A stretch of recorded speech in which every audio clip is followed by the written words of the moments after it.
그래서 모든 것을 참고 희생한 세대가 박정희 세대로 대표되는 우리의 기성세대입니다.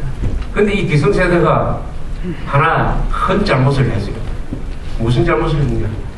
그 사람들이 살아온 과정, 살아온 이야기를 후손들한테 제대로 전해주지를 않았습니다. 너무 바빠서, 너무 돈 벌기에 바빠서. 그러다가 보니까 어떤 사태가 나느냐. 최근 국가보훈처에서 조사한 통계를 보면은 19세 이상이면은 유권자이기도 하고 군에 들어가기 시작한 그 연령대 이상 성인이죠. 법적으로 성인에 해당하는 사람한테 6.25에 대해서 물었더니 15%가 6.25가 누구가 일으켰는지를 모른다고 합니다.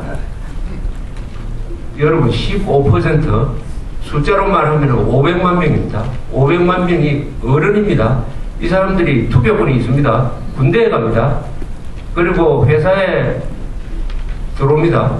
15%, 물론 20대는 더 높아요. 하여튼 19세 이상에서 6.25를 누가 일으켰는지 모른다 라고 생각하는 사람은 15%다. 500만 명이다. 이 사태가 위기인 것입니다. 그래서 뭐 울산에서 1인당 4만 달러, 충주에서 가로수에 사과나무를 잘 갚아뒀더라도 이 문제가 해결 안 되면 대한민국은 안전하지 못한 것입니다. 이 문제를 어떻게 해결할 거냐? 500만, 그러면은 법적으로 해결하는 방법이 있어요. 우리가 법을새로 하나 만들어가지고 6.25를 누가 일으켰는지 모르는 사람한테는 우선 투표권을 안 준다. 투표권을 안 준다. 그리고 취직할 때는 무조건 면접에서 다 떨어뜨린다. 이렇게 해야 되는 거 아닙니까? 이것은 체제 방어를 위해서 반드시 우리가 해야 되거든요. 그렇다고 해결이 되느냐? 정교조가 있는데, 민노총이 있는데, 민노당이 있는데, 민주당이 있는데 해결되느냐? 그리고 한나라당이 저 모양인데 이명박 대통령이 중도 노선을 해가지고 안보, 법치, 국방까지 중도 노선으로 가려고 하는데 이게 해결되겠느냐?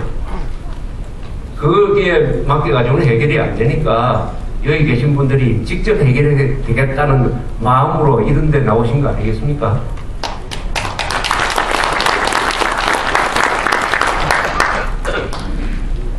그런데 여기 나오신 분들은 힘이 있는 분들입니다.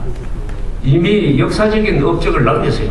2007년 12월 19일 선거, 2008년 4월 총선거에서 정치적으로 좌파 세력을 거의 일소한 것, 선거를 통해서 일소한 것, 이것은 50대 이상의 기성세대가 아스팔트 위기로 불리는 우리 이상문 장관님이 지휘하신 그 향도를 받아가지고 만들어낸 위대한 일입니다. 이것은 역사에 남을 일이에요. 그리고 매우 좋은 일입니다. 좌익으로 갔던 정권이 우익으로 돌아오는 과정에 그렇게 순탄하지가 않아요. 그러나 우리는 대한민국이 민주주의를 뿌리를 박았기 때문에 선거를 통해서 정권을 결정을 했습니다. 즉 이승만, 박정희, 그 뒤에 민주화 과정에서 희생된 여러분들이 손을 합쳐서 만든 자유민주주의의 뿌리가 좌파 정권 때 보니까 상당히 튼튼하다는 것을 우리가 발견을 했습니다. 그래서 좌파 세력도 선거에는 승복하지 않을 수가 없었던 것입니다. 쉽게 말하면은 이 로마의 철학자 중에 피케로라는 사람이 있는데 이 사람이 뭐 63세에 죽었지만은 아주 노인들의 역할을 긍정적으로 평가한 분이에요. 이 사람이 이런 말을 하겠습니다. 위대한 국가에서는 젊은 사람들은 나라를 망치고 노인들은 나라를 구한다. 이런 말을 했습니다. 위대한 국가에서는 젊은 사람들은 나라를 망치고 노인들은 나라를 구한다. 왜? 젊은 사람들은 체력이 뛰어나지만 분별력이 없다. 나이가 들면 체력은 떨어지지만 분별력이 있기 때문에 그 분별력으로서 나라를 구한다. 이렇게 얘기했어요. 근데 그런 나라가 위대한 나라라고 했습니다. 그럼 위대하지 않는 나라는 어떻게 되냐? 젊은 사람들이 나라를 망치면 노인들도 같이 망쳐버리면 그게 망하는 나라가 되죠. 그러나 위대한 나라일수록 기성세대가 제대로 돼 있다. 그래서 젊은 사람들이 잘못해도 그 충분히 바로 잡는다. 바로 대한민국이 이런 나라입니다. 그 주인공들이 바로 여기 계신 분들이니까 스스로 가슴에 훈장을 달 자격이 있습니다. 그러나 이런 상태로 계속 가서는 안 되죠. 이런 상태로 계속 가서는 안 돼요. 500만 명을 끼고 가서는 안 되죠. 이 500만 명에 대한 대책이 있어야 되는 것입니다. 그 대책이 무엇이냐? 이명박 대통령이 내어놓은 대책은 중도실용이에요. 그러면은 이 중도실용적 대책으로 오늘날의 대한민국의 위기를 구할 수 있겠느냐? 있다고 생각하십니까? 있으면 제가 여기서 강연을 중단하고 내려가야 돼요. 문제가 있으니까 제가 이런 주제로 이야기를 하게 되었습니다. 중도실용 노선은 우선 경제정책, 사회복지정책에 적용되면은 그게 의미가 있어요. 또 그렇게 잘하고 있습니다. 이명박 대통령이 잘하는 게 많아요. 특히 김대중 노무현 정권에 비하면은 그 점수는 아마 90점 이상 받아도 충분합니다. 그리고 대북정책도 뿌리 아주 중심을 잡고 있어요.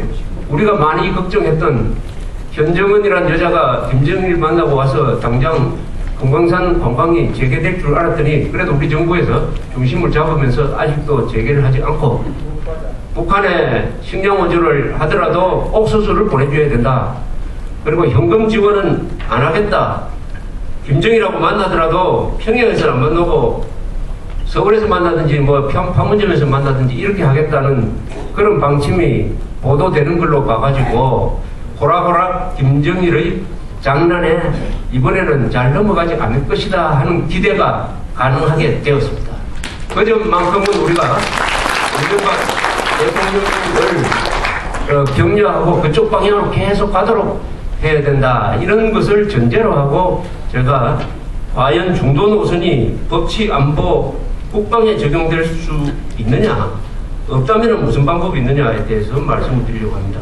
이 중도 실용 노선이 적용되면은 문제가 생기는 부분이 하나 있어요.